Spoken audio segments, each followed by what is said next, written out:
Hi there. Hello, everybody. How you doing? Hey, Zachary, Aria, Colin. Hello. Hey, Mattia. Hi, Madeline. Hi, Kayla. Hi, class. I hope you're all being good listeners to Kayla. Hi, Hannah and Noah. Hi, Zara and Oliver. It was so great seeing you today. Hi, Iris. I know you're Zara's little friend. Is that what you're saying right now, Zara? I know you are. Hi, Samantha and Benny. Benny, I saw the haircut you got by Pop Gonzalo. It looks very cute.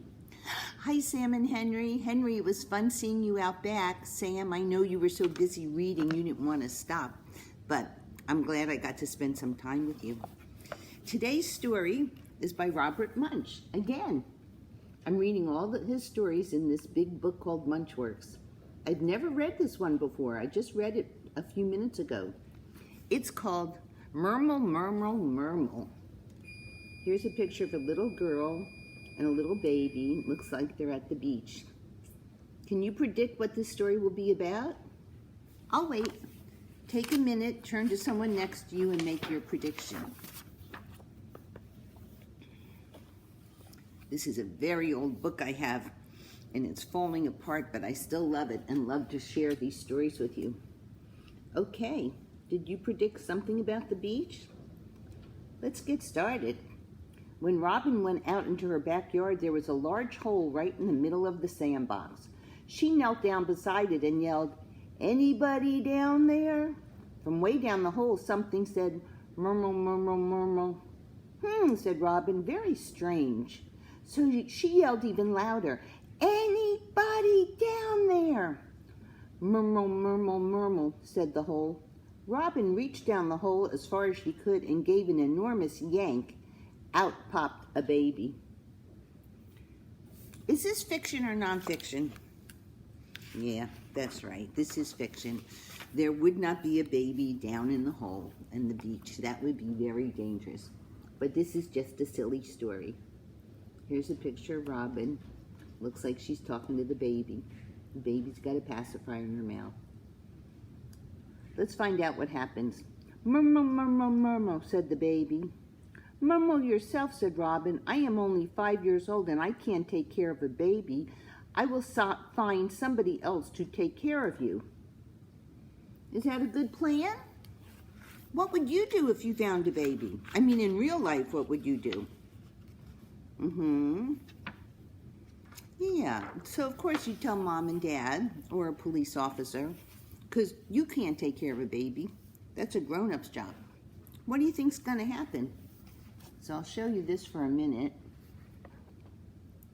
Here she is holding the baby, walking down the street, and it looks like there's a cat by her, walking along the fence. And now she's going to come to this lady. Oh my goodness. What do you see a lot of? What do you see, Zachary? What do you see, Colin? Lots and lots of cats.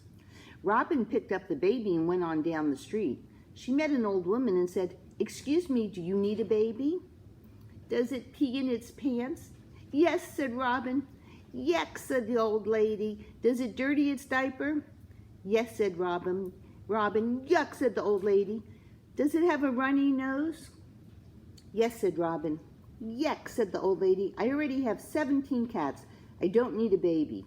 She went off down the street. 17 cats jumped out of a garbage can and ran after her. How many cats did she have? Does that number sound familiar from the last story I read? Are you noticing some similarities in Robert Munsch's stories? What things he likes to say, what numbers and what colors? Yeah, I'm noticing some similarities. Here's Robin and the baby, and let's see who they're going to talk to now. Robin picked up the baby and went down the street. She met a woman in fancy clothes. "Excuse me," said Robin, "do you need a baby?" "Heavens no," said the woman. "I have 17 jobs, lots of money, and no time. I don't need a baby." She went off down the street. 17 secretaries, 9 messengers, and a pizza delivery man ran after her. What story does that remind you of? Remember Mara's birthday? Remember the pizzas? Mm-hmm. Who's she going to ask next? Here's an old man, and he's got a hat on. He's reading the newspapers. He's smoking a cigar. Is that Pop-Up? No, it's not Pop-Up. Rats, said Robin. She picked up the baby and walked down the street. She met a man. Excuse me, she said, do you need a baby? I don't know, said the man. Can it wash my car? No, said Robin. Can I sell it for lots of money? No, said Robin. Well, what is it for, said the man. It is for loving and hugging and feeding and burping, said Robin. I certainly don't need that, said the man. He went off down the street. Nobody followed him. What do you think of the questions he asked? I liked your answer, didn't you, what a baby was for? Right, for loving and hugging. Here's Robin sitting down on the curb in front of a tree holding the baby.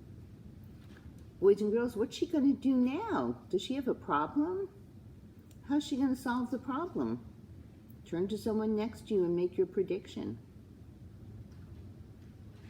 Okay, no, she's not going to give up. No, you're right, she won't give up. Right, Henry, she'll keep asking. Let's see. Robin sat down beside the street, for the baby was getting very heavy. Murmel, murmel, murmel, said the baby. Murmel yourself, said Robin. What am I going to do with you?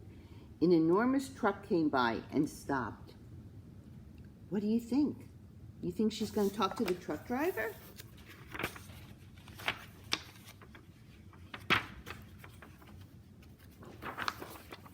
Oh, look at that nice picture. Here's the truck driver holding the baby. Oh, the pacifier popped out of the baby's mouth. How do they look? They look happy. What do you think, Madeline? What do you think, Hannah? Let's find out. Did you say murmel, murmel, murmel? Asked the truck driver. Yes, said the baby. I need you, yelled the truck driver. He picked up the baby and started walking down the street. Did you notice for the first time the baby said another word? What was the word the baby said? Right, Y-E-S, yes.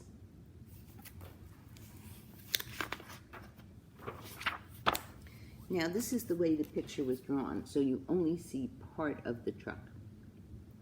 Wait, said Robin, you forgot your truck. I already have 17 trucks, said the truck driver. What I need is a baby. Was that a surprise? Look at the next picture. It's so big, I'm going to hold it all the way up. Let me turn it.